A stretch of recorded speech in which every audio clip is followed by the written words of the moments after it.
Hey everybody, I'm Skip Elsheimer. Welcome to the AV Geeks Lunchtime Streaming Show, where we watch old 16mm films. And today, we have surpassed 11,000 films and streaming shows that we've posted on YouTube. Hey everybody, I'm Skip Elsheimer. Welcome to the AV Geeks Lunch.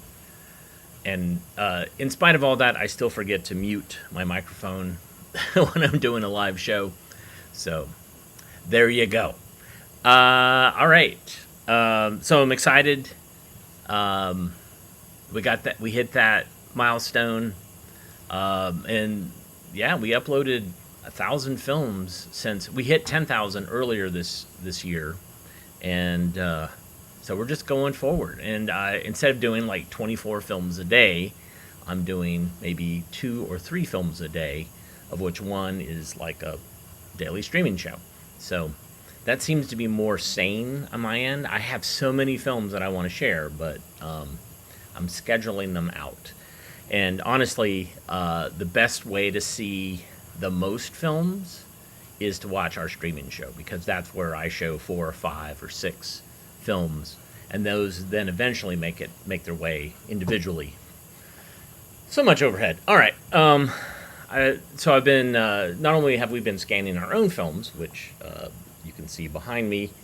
We have a laser graphics archivist 16mm scanner, but we're also working with the Prelinger Archive and some other archives, and this film I found in the Prelinger Archive collection, and it's fascinating. It's absolutely fascinating. Wait a minute. No, not yet. All right, I mislabeled something. All right, this next film, first film that we're going to watch, is a bunch of commercials about sports. Enjoy.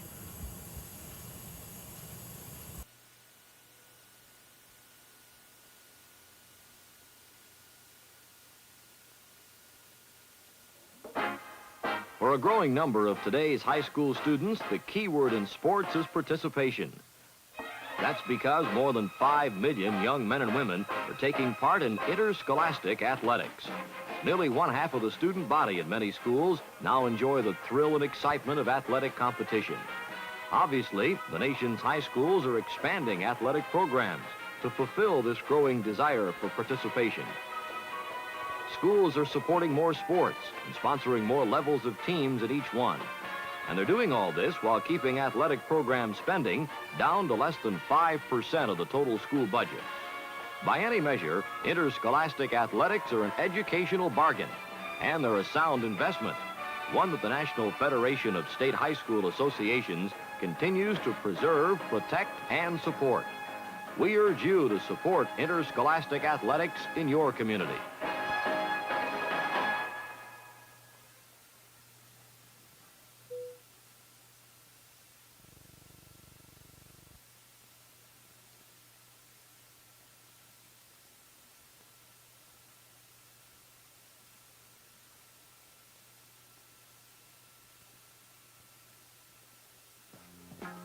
If you're looking for fast, colorful, and exciting sports action, one of the best bets is a high school in your community.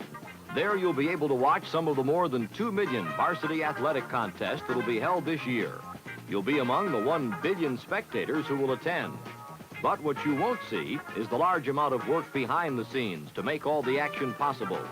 It's the work of coaches who teach sports techniques, of athletic directors who coordinate programs within school districts, of administrators of state high school associations who coordinate athletics on the state level, and of the National Federation of State High School Associations, which protects the interest of interscholastic athletics throughout the nation. The purpose is to promote athletic programs of sound educational value to every student. Interscholastic athletics are America's most comprehensive sports program. They deserve your support.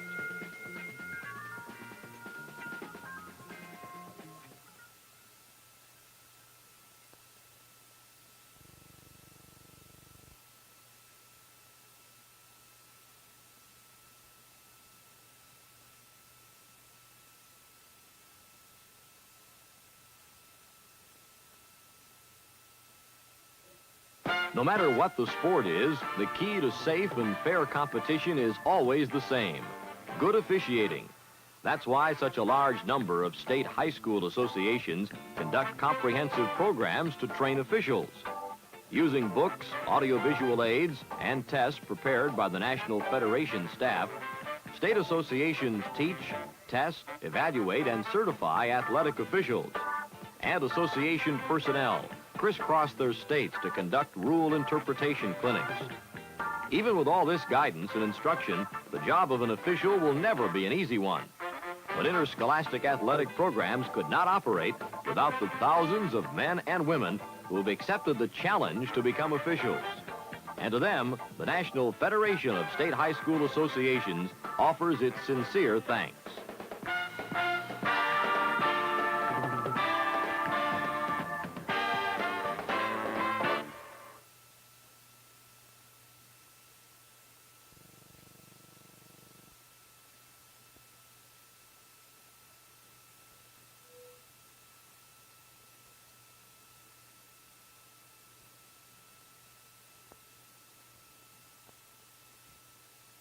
Hello, I'm Fay Odell. And probably that name doesn't mean very much to you. But if you lived here in Drumright, Oklahoma, I'm sure it would. Because I have more direct influence over young people than anyone else in town. I'm the high school football coach. And each year, 50 boys come to me and in their own words say, "Coach, make me a football player." And I do that. But I usually do a lot more. I make them better people.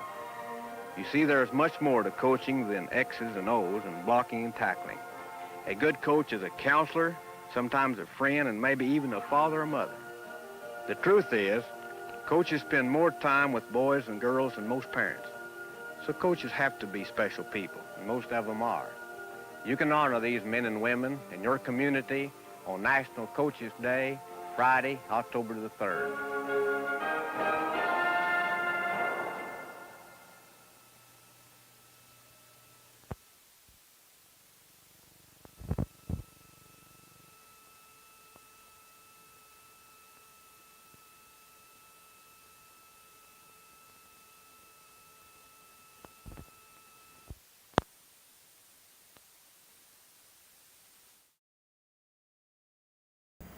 October the 3rd, that's coming up. My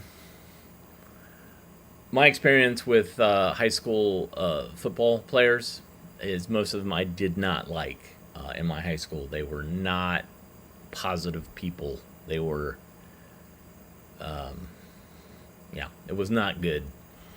Anyhow, all right, so that was from the Prelinger Archive. This next film is from the Prelinger Archive. And this is the film that I was like, whoa, what is this? What a bizarre niche thing. I love watching a film that's meant for very specific eyeballs and then showing them to eyeballs that are you're not supposed to see. And so this is Interstate Brands.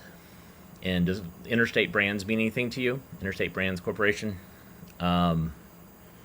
Watch this and you'll figure this out. But it's fascinating to me.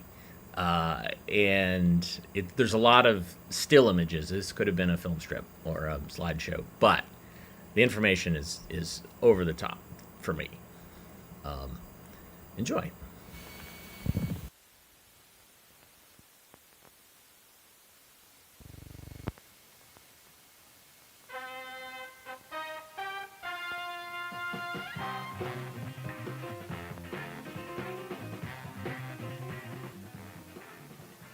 Can a corporation which employs an amateur psychiatrist, a toy piano player, a blockhead, a thumbsucker, and a dog to sell its products find happiness and success in today's markets?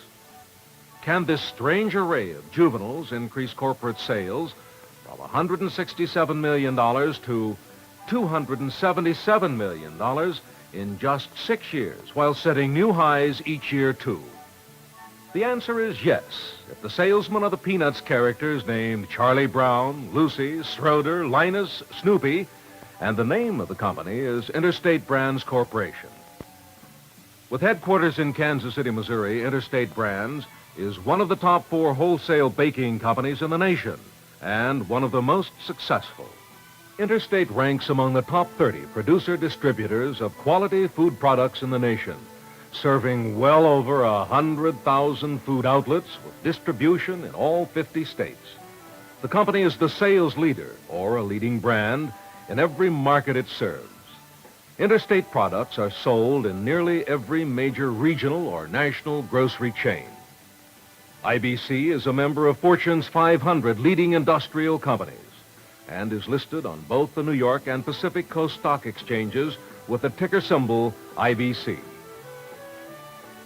The company's bread and cake products are produced in 36 plants at strategic locations across the country.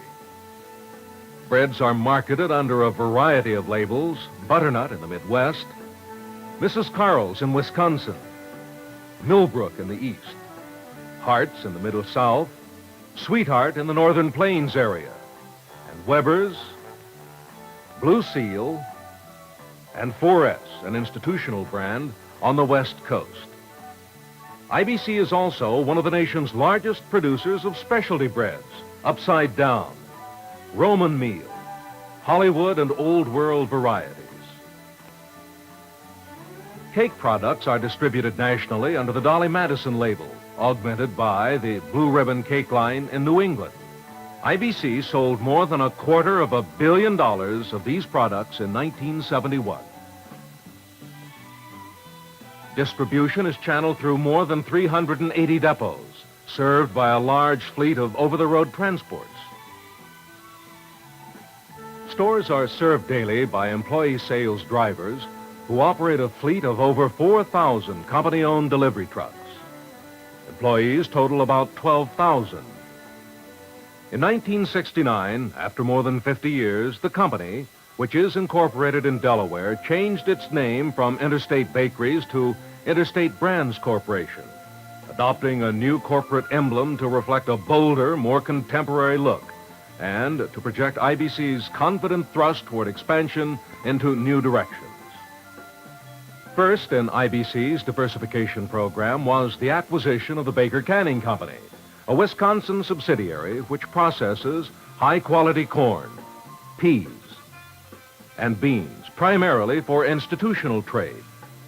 Baker operates 3 canneries, 6 warehouses, and has about 10,000 acres under contract or lease. Sales are about $4 million annually. Interstate Brands takes pride in its significant growth in the highly competitive wholesale baking field. IBC sales have established record highs for 10 consecutive years. In 1971, Interstate posted revenues of over $277 million, representing an increase of 8.8% over the previous year. In 1971, under complex economic conditions, the company was able to achieve record net earnings of $5.1 million, or $2.20 per share on average shares outstanding, compared with $2.01 per share in 1970. This reflects an improvement of 9.8% on net earnings. Of the 5 million common shares authorized, approximately 2.3 million are issued.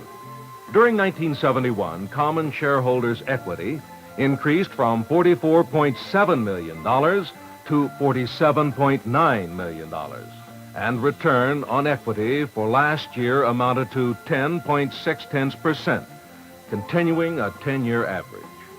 1971 marked the completion of the 24th year in which Interstate has paid quarterly cash dividends without interruption or decrease.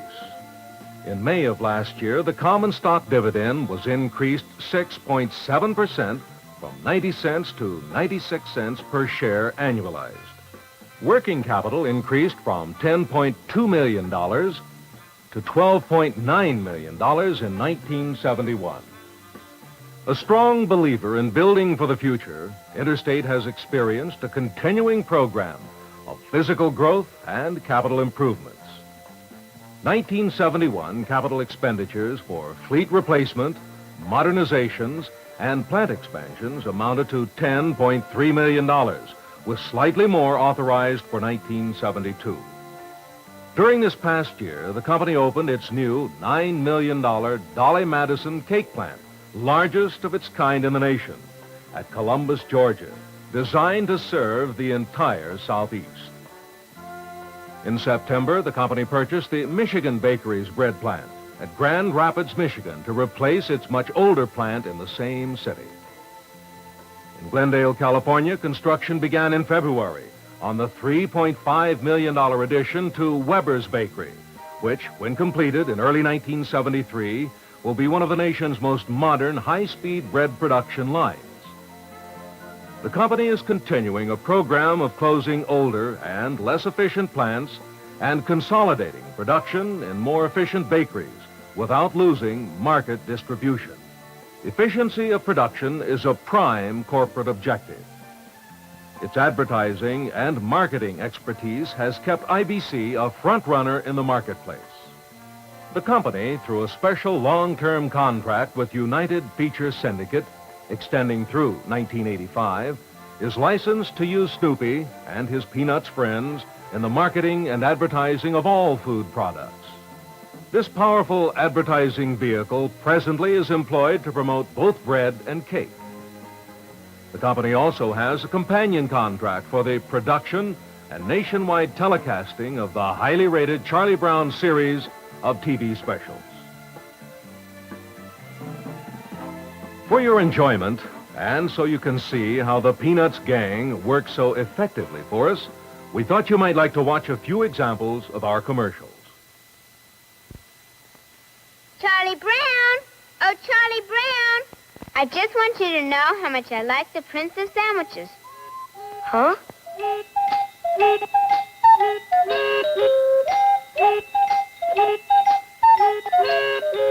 Prince of Sandwiches? Say, do you suppose he knows the Duke of Bologna? Fresh, hale, and hearty. Weber's bread. By special appointment to the Prince of Sandwiches.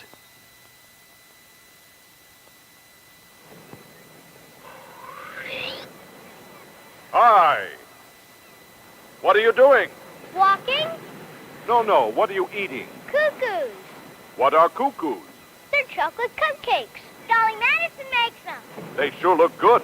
Yeah, they got a lot of creamy stuff in the middle. Can I see them? Sure. Cuckoos have lots of chocolate frosting, and you get 2 of them. Say, want to trade? Well, I have this ring. I don't know. Ah, come on. Okay. Gee, thanks. They sure look good. Yeah, and you had these Razzies with raspberry coconut frosting. And Google's is vanilla frosting. Well, see you around. Razzies and Googles? Was that a real genie?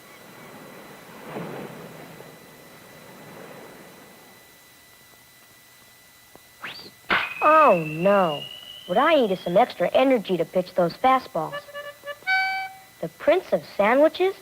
Well, maybe a noble sandwich made with fresh, hale, and hearty butternut bread would help. Thank you. I ought to be able to put some zing on the old ball now. I should have asked for a triple-decker. Butternut bread. Always fresh, hale, and hearty.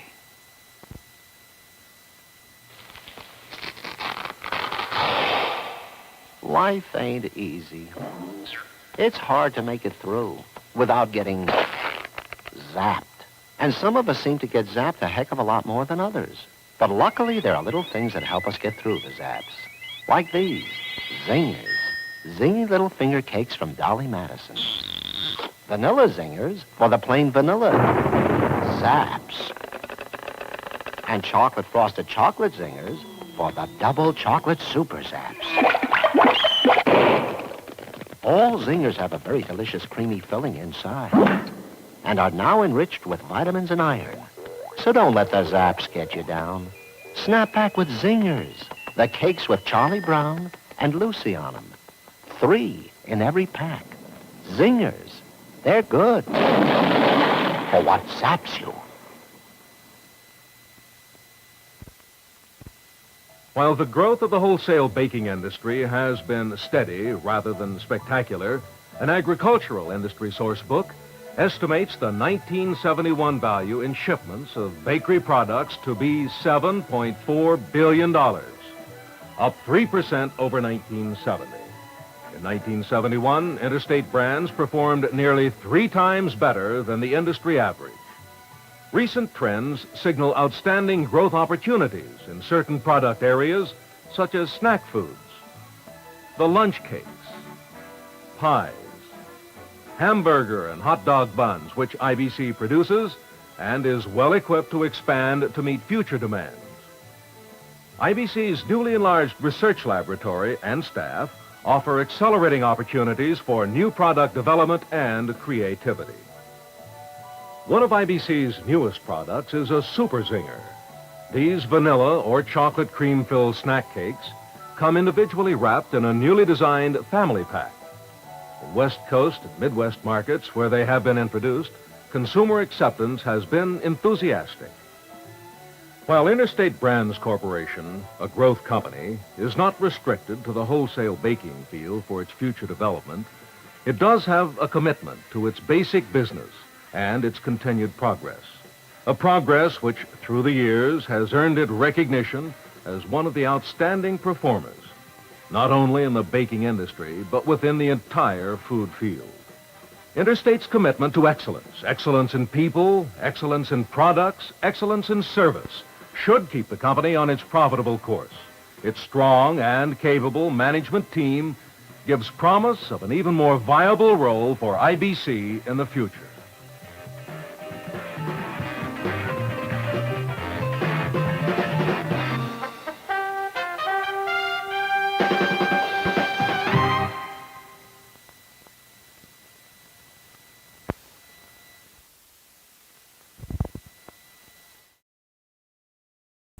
Okay, so yes, that could have been mostly a slideshow, but holy cow, those commercials. Not only seeing Charlie Brown and the Peanuts gang promoting various bakery products, but Jodie Foster, holy cow. Because when I saw you in the comments, you're like, Jodie Foster, Jodie Foster, Jodie Foster. I was like, what? Really? And I missed it.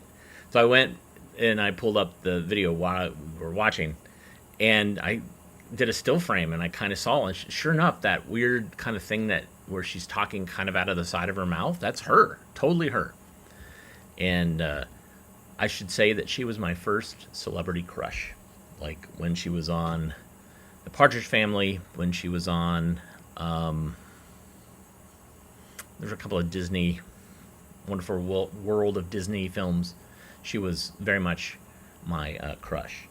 Of course, by the time that she was on Taxi Driver, I had moved on to Deborah Harry from Blondie. But, yeah, there you go. All right, so this next film is from our collection. Because, like I said, we're scanning. We're moving films, and we're scanning films. This one is by Aetna, the insurance company. And Aetna was like one of the first big insurance companies that really did a push about auto insurance and safety related to driver safety. Like, they really came up with a lot of things. And so this film is going to talk about educating young people about driving. And it's going to show the amazing Aetna Drivo trainer. And we can talk a little bit more about that later. But here's Toward a Generation of Safer Drivers. Enjoy.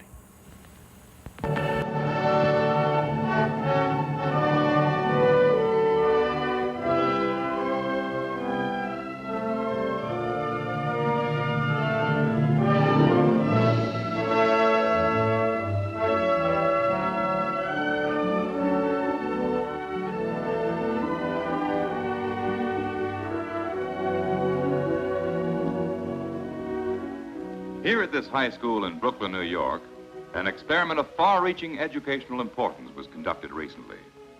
It was an experiment which may well revolutionize the training given to high school students in one vital subject, not only in New York City, but throughout the entire country. Let's take a closer look at this experiment. Let's go in and see what the newspapers, magazines, and television stations hailed as the classroom of tomorrow. What's this? Little model cars. These youngsters are learning to drive right in the classroom.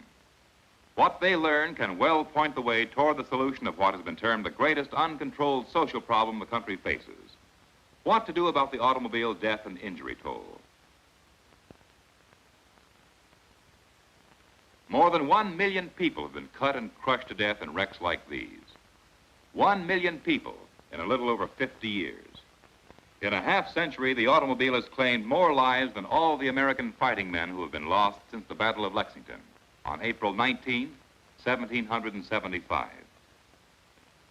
Injuries? 35 million of them. More than the combined populations of the states of Minnesota, Iowa, North Dakota, South Dakota, Nebraska, Kansas, Missouri, Illinois, Wyoming, Montana, Colorado, Wisconsin, Indiana, and Kentucky. Why is this such a familiar scene in our highways? Painstaking investigation shows that 9 out of every 10 smash-ups are caused by the human factor, the driver himself. If we're going to reduce the highway toll, we've got to have better drivers. It's just as simple as that. There are about 65 million licensed drivers in the country. A great many of these people are fairly good drivers. Others are poor drivers. Some are downright dangerous. Almost all of these people picked up what they know about driving. They had little or no formal training. Their habits are set.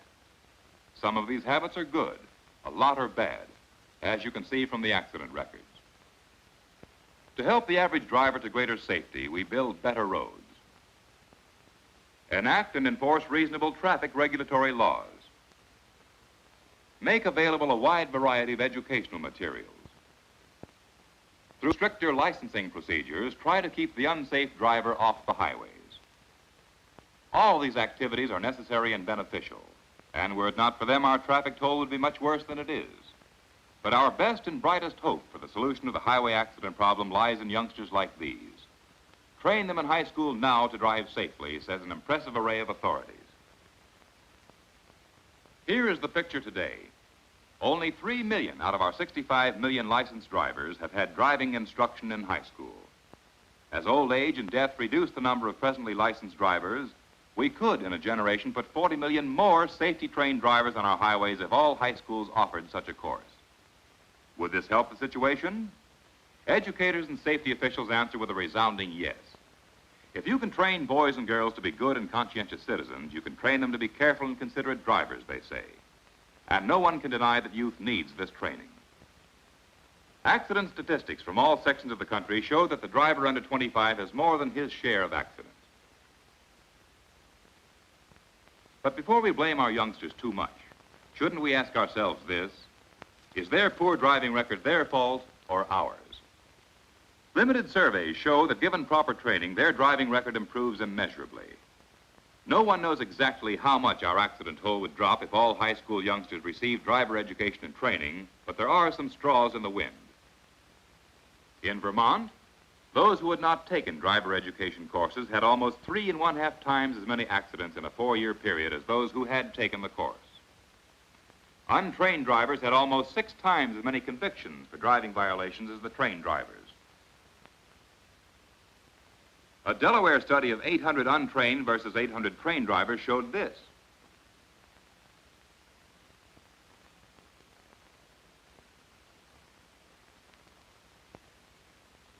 In Pennsylvania, a 3-year study was made of 250 untrained and 250 trained drivers. The untrained group reported 13 accidents and 11 injuries. 9 of the drivers were held responsible for these accidents. The trained drivers had 5 accidents in that period. No injuries were involved, and none of the drivers was declared at fault. 4 out of 10. That is typical of the driver education situation throughout the country. Only 4 out of every 10 students have a chance to take even a classroom course. As for behind-the-wheel training, the situation is even worse. Only 1 school student out of every 6 gets the opportunity to take classroom and behind-the-wheel training, which educators agree is the ideal combination. But many school systems have been reluctant to undertake it because of cost. In an effort to help schools meet the cost of providing behind-the-wheel instruction, many automobile dealers have generously donated or offered to donate cars to their local school systems. But even though the cars cost nothing, many school boards have not seen their way clear to establish behind-the-wheel training programs. Their reluctance has been based on the cost of providing teachers. Here, a teacher takes care of a typical academic class, 25 to 35 pupils. But on the road, one teacher can only handle 4 pupils at most, the one who is driving and the 3 who are riding as observers. So 6 or 7 additional teachers would be needed for the same class that one instructor could handle in the classroom. Conscious of the need of schools to make more efficient use of teacher time if behind-the-wheel driving was to spread, officials of the Aetna Casualty and Surety Company, together with their technical consultants, held a series of conferences with representatives of the New York City Board of Education and the Greater New York Safety Council. Here, Superintendent of Schools William Jansen studies plans for equipment designed to bring behind-the-wheel training into the classroom. The product of those conferences was the Driver Trainer, a multi-place classroom and training device that enables one instructor to supervise behind-the-wheel instruction for an entire class. The first experimental unit, financed as a public service by the Aetna and loaned without cost to the New York Board of Education, may provide an inexpensive key to training a generation of safer drivers. Although the machine is offered for sale to other boards of education by its manufacturers, the Aetna has no commercial interest in its sale. The unit this young lady is driving has all of the controls and most of the instruments found in your car and mine. She drives according to instruction given her by the teacher, or what she sees on the motion picture screen at the front of the classroom, which represents the view she would get through the windshield of a real car. Everything she does and everything the other pupils do is automatically recorded for the instructor on their scorecard. He can tell at a glance which pupils have absorbed the day's lesson and which have not. Let's take a closer look at the little car our pretty young friend was driving. It has a steering wheel, a horn, a directional signal, and a standard gear shift lever, an ignition key, and a starter button. Under the hood, an electric motor is started and realistically simulates the noise of a real car. There's a handbrake, standard clutch, accelerator, and brake pedals. Yes, even a high and low beam switch button for the headlights. Under the hood, an ingenious maze of wires, gears, electric motors, resistors, and relays simulates the operation of a real car and transmits a record of the student's every action to the instructor. She let the clutch up too fast and stalled her driver-trainer car. The machine can be set so that a predetermined test can be given the students and the results recorded automatically. Or by means of these push buttons, the teacher can test at will for the correct performance of as many as 40 separate driving actions. Here's a typical scorecard. Each of the vertical rows represents one student. Each horizontal row, the driver action being tested. The absence of a mark in these squares shows that the student did not perform the correct action at the proper time. In this case, the teacher was testing to see whether the student slowed down for another car which had the right of way. 22 motion pictures representing the first effort to put a complete behind-the-wheel driver education course on film were written and produced through the close cooperation of the Aetna and the New York City Board of Education. Note that the films are arranged for continuous projection so that the instructor can rerun a film without having to rethread the projector. If the scorecards show him a class has not grasped the lesson, he can repeat the film immediately. Let's take a look at 1 or 2 scenes from these driver-trainer films. First, the students are instructed in elementary skills. They see someone demonstrate how to shift gears.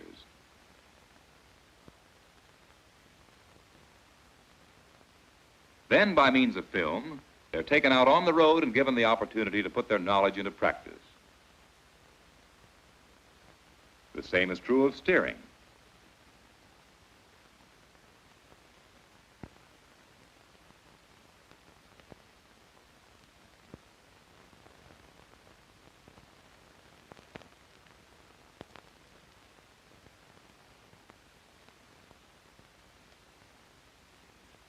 They're taught to observe traffic signs and lights.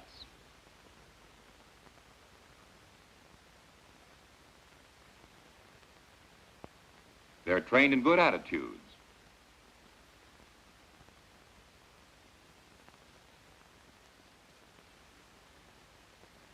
They get used to heavy traffic.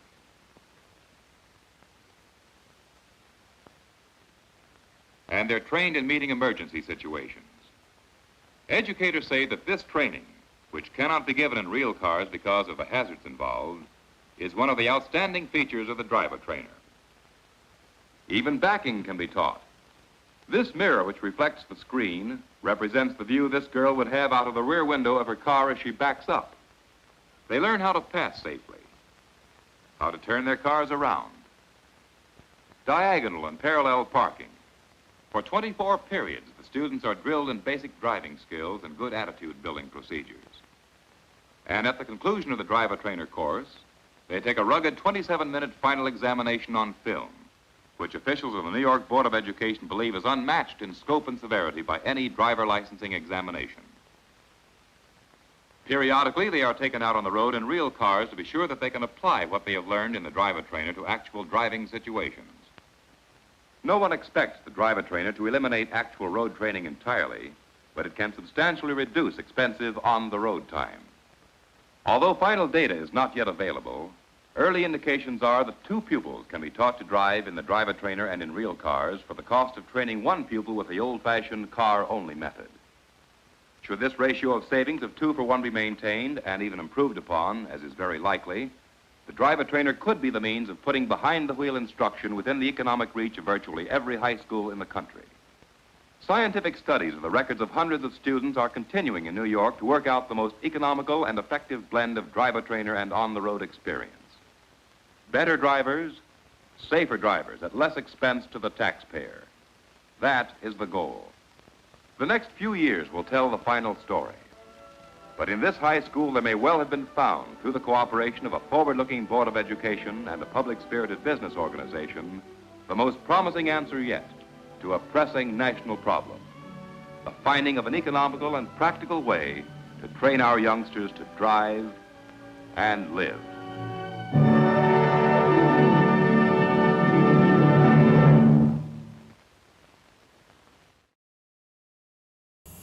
I was looking to see if I have access, because I have a couple of Drivo Trainer films, and they're fascinating because they are they're meant to be put through a lens that makes them more not 16 by 9, but it's anamorphic. So when you look at them, normally everything's all squished, but it projects out wider. To kind of simulate a wider point of view. But fascinating films, really fascinating. And I never had an experience with a Drivo Trainer.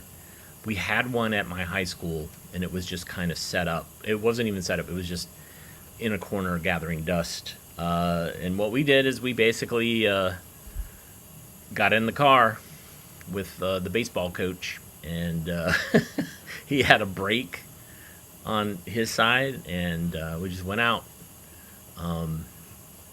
My regret is that I did not learn how to parallel park, and because we were in a rural part of North Carolina, that wasn't really the big thing. Was teaching us how to do a 3-point turn, because we knew that was going to be on the test, on the actual driver's test. And nowadays, man, I don't know how it is in other states, but North Carolina's DMV has been under a steady attack over the last 20 years, and now is underfunded and understaffed. And so now it's really hard to get your license because of all that, because of constant defunding. All right, this next film is, we're going to do a quick shift in a completely different direction, and I have a couple of films on this topic, which is about stuttering and stammering. And so I have one called The Iceberg of Stuttering, and it's basically trying to come up with different ways to help people who have a stammer or have a stutter. And this is a report on Donald. Enjoy.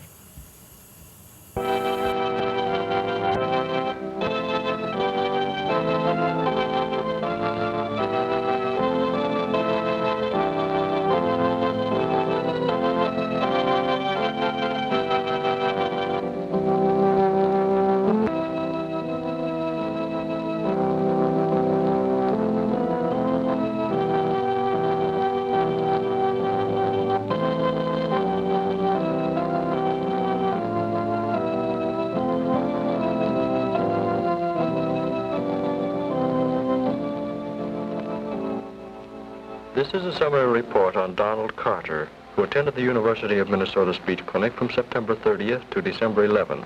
Carter came to the university in the spring of the year and had hoped to enter the College of Science, Literature, and the Arts. His grade of 93 in the entrance examinations indicated that he was ready to begin his college work. As do all incoming students, Donald took the freshman speech examination, and because of his severe stuttering, decided to devote all of the first quarter, and more if necessary, to the speech clinic. I saw him first when he came to my office for his initial. I'm Dr. Boyd. Won't you sit down?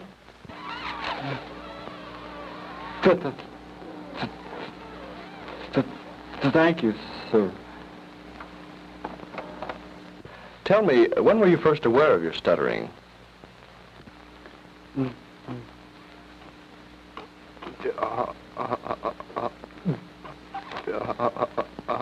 About the third grade. And then did it become worse?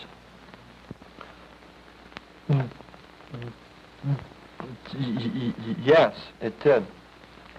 In high school, I hated to recite. Did you ever fail any courses or have difficulty with examinations? Well, I did have some trouble. Donald then told me of the difficulties he had encountered because of his stuttering.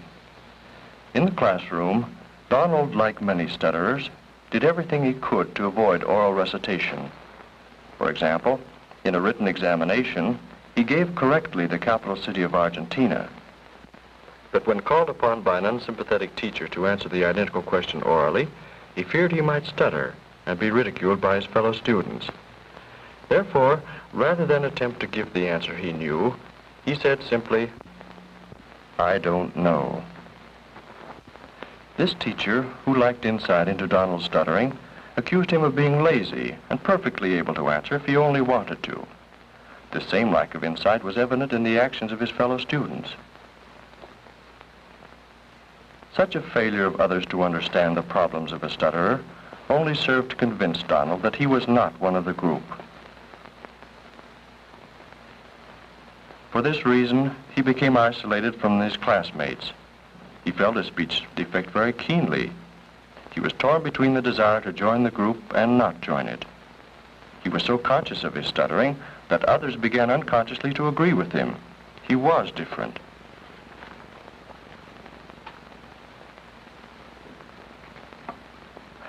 Then as time went on, Donald began to avoid speaking to others as much as possible, especially to talkative persons who were likely to ask many questions. He even tried to escape from speaking to such people by crossing the street when he saw them approaching. When shopping, he would go to a store where he wasn't recognized and where clerks were too busy for conversation. He also found it easier to write notes to hand to the clerk, thus avoiding entirely the necessity of speaking to them. Because of his fear of stuttering, Don tended more and more to avoid social contacts, retreating into a world of books. He even refused to answer the telephone. It was at this point, when he was generally discouraged and dissatisfied with himself, that Don first came to the clinic.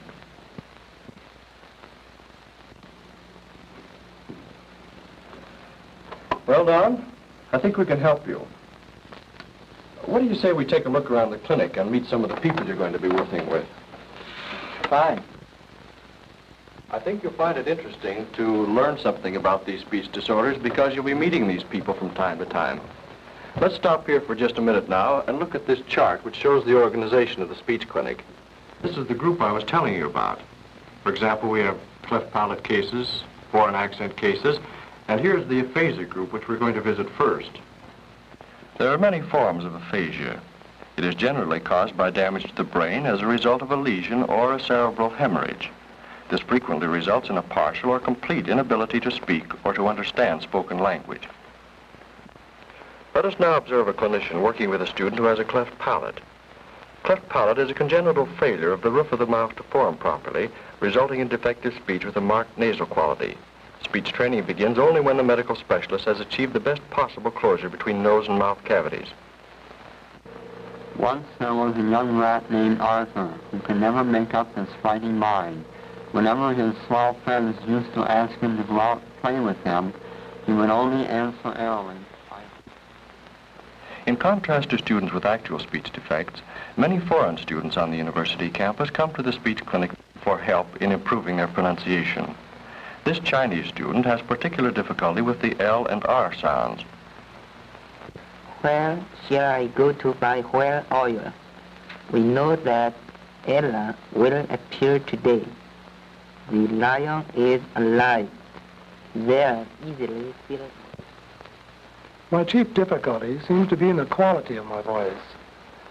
The throat specialist told me that my vocal bands do not quite come together. This gives my voice a harsh quality. He seemed to feel, though, that if I would work in the speech clinic, my voice might be improved. A very important phase of the work in the speech clinic is the training of students who are planning to become speech clinicians.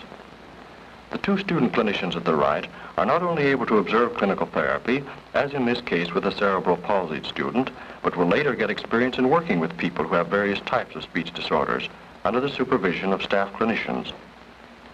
A person with cerebral palsy frequently has an associated speech defect. In most cases, this person is born with a brain injury that causes a state of muscular incoordination in some parts of the body.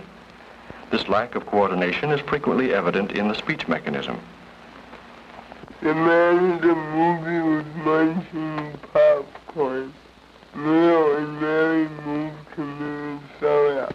How many men? The speech personality groups are made up of students with no obvious speech defects.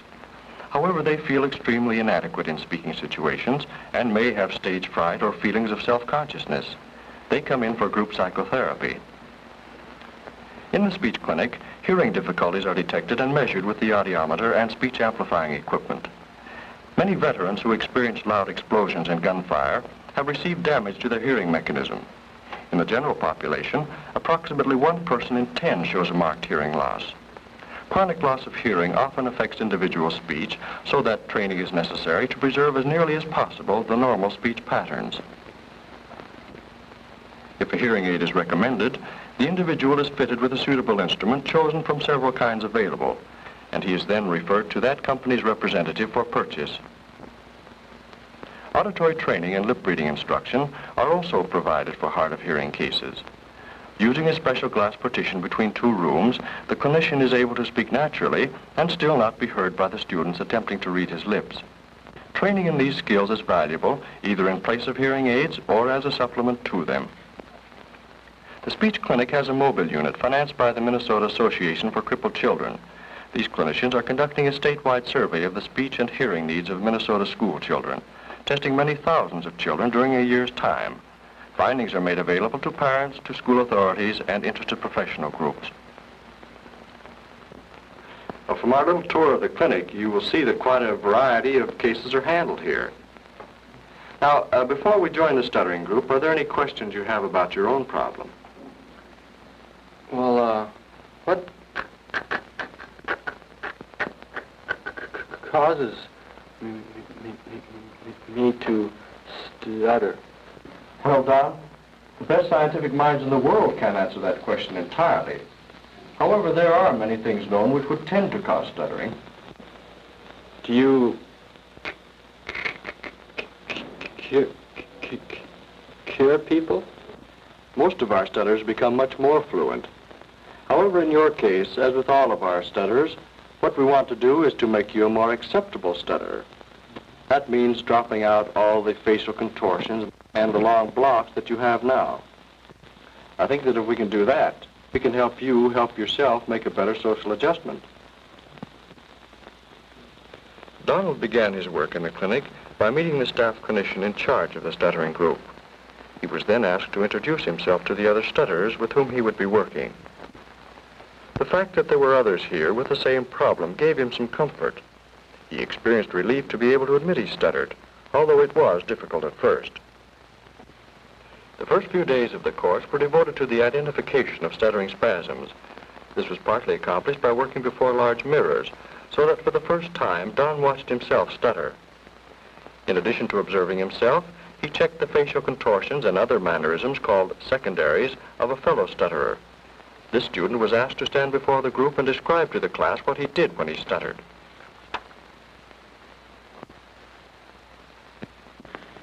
When I stutter, I always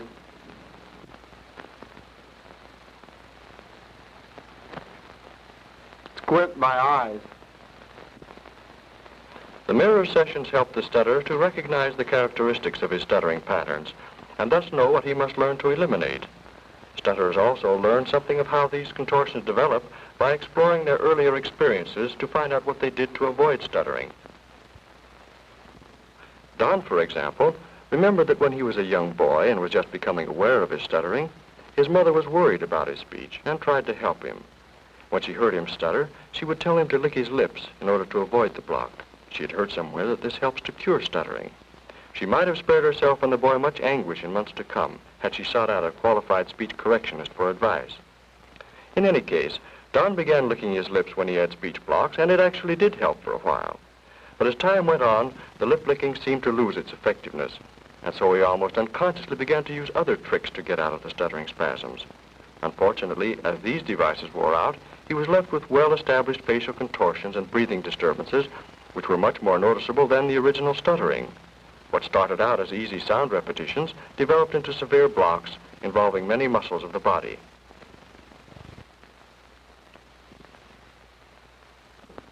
Other stutterers were also able to remember well-intentioned advice given by their parents.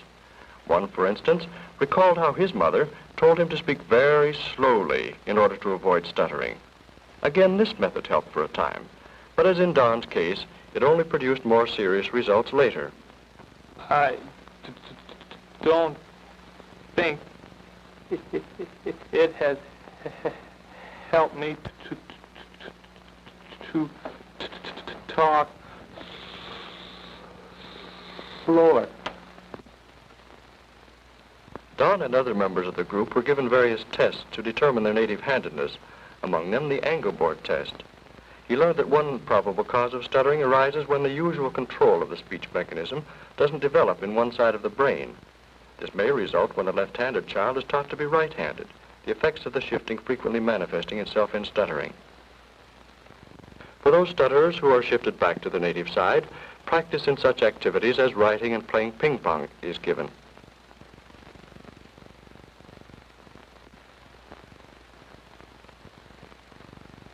Part of our job with Donald was to help him gain a healthy attitude toward his stuttering.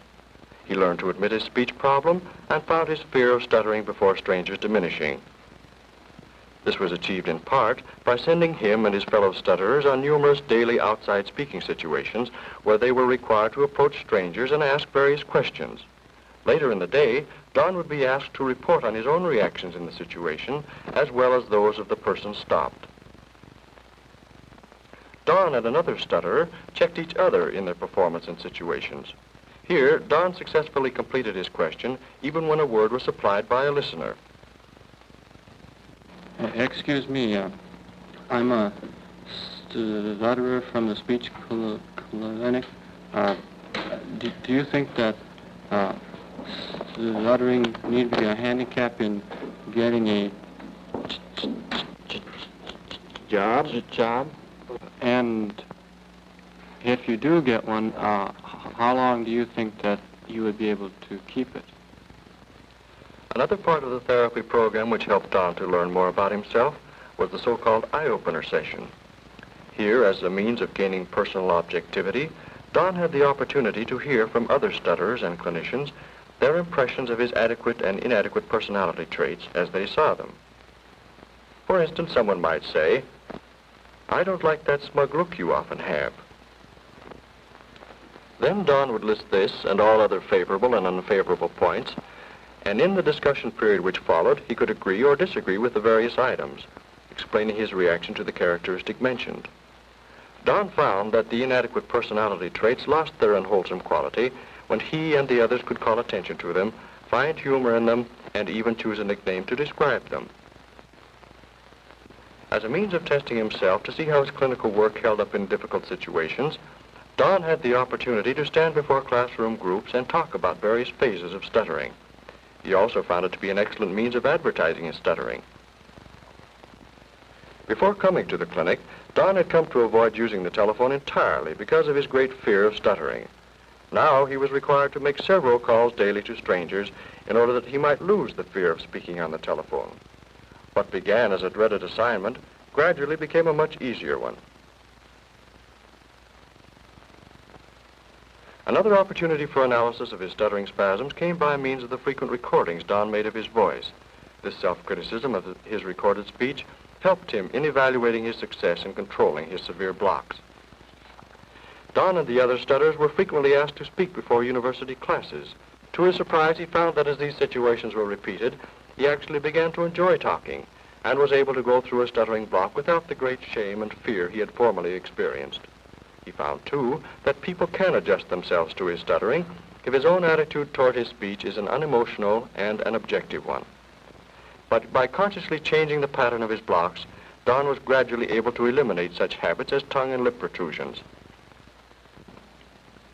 As the 10-week period passed, Donald made a conscientious effort to carry out the many assignments given him and to understand the reasoning behind them as explained in frequent conferences with his clinician. And he was happy to observe that he was gaining increasingly fluent speech. The progressively more difficult assignments, the innumerable speaking situations, his own attention to handling techniques had paid off. As a matter of fact, when I saw him at the end of the session, most of his stuttering spasms had been eliminated.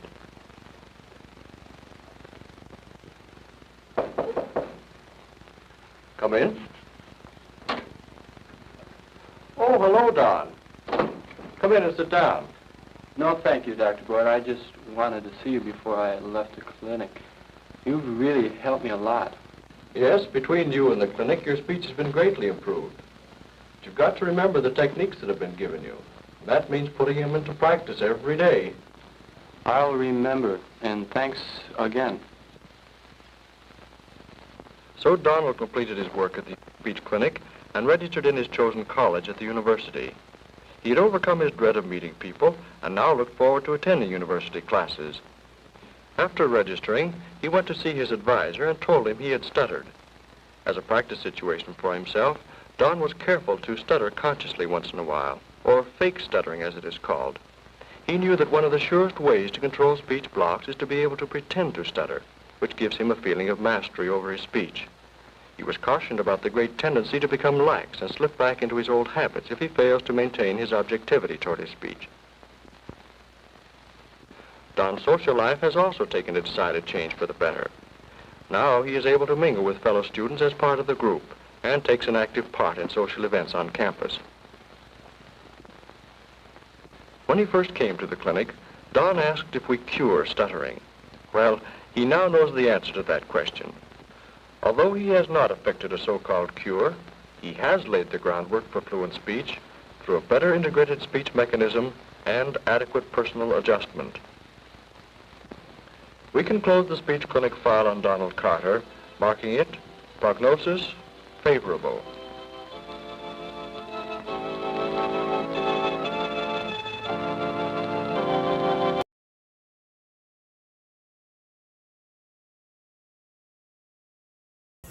I don't know if you noticed that crazy dictaphone. That was awesome. And also, I feel like one of the patients was using a wire recorder.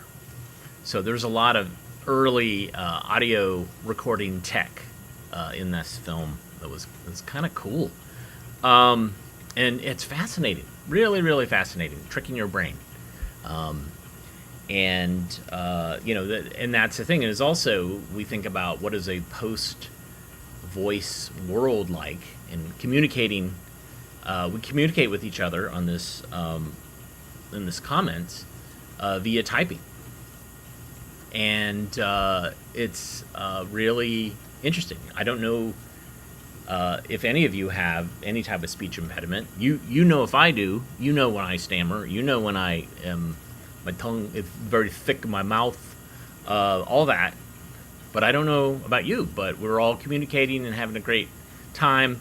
So, yeah, it's, here we are interacting socially, but without hearing each other. So, anyways, thanks for tuning in today. Very much appreciate it. This, again, celebrating the fact that we have 11,000 films online on our YouTube channel. Things are going pretty well. We're getting a lot of people watching things that are not the Rabies film or Story of Lead. There's Farm Family in Winter is doing really well. It somehow has gotten viral as my films get. And it's not just people thinking that it's the wrestler. I think that YouTube is now suggesting it to people, and people are watching it and just thinking about when they grew up on a farm. There's a lot of people sharing in the comments about that. So, hooray! But if you like what you saw and you like what we do, hit the thumbs up, hit the like button. All those things are great ways to support us. You can also donate via the Super Thanks button. That money will go towards purchasing artist tape or splicing tape or hard drives or pay rent on the 7 storage units that we have. All those things are great ways to support us. But just being here is great for me. So thanks so much. We will be here tomorrow watching more films. Some of the films I'm scanning right now. All right, everybody take care. Have a great rest of your Monday. Stay dry if you're on the East Coast because it's gross outside. Take care.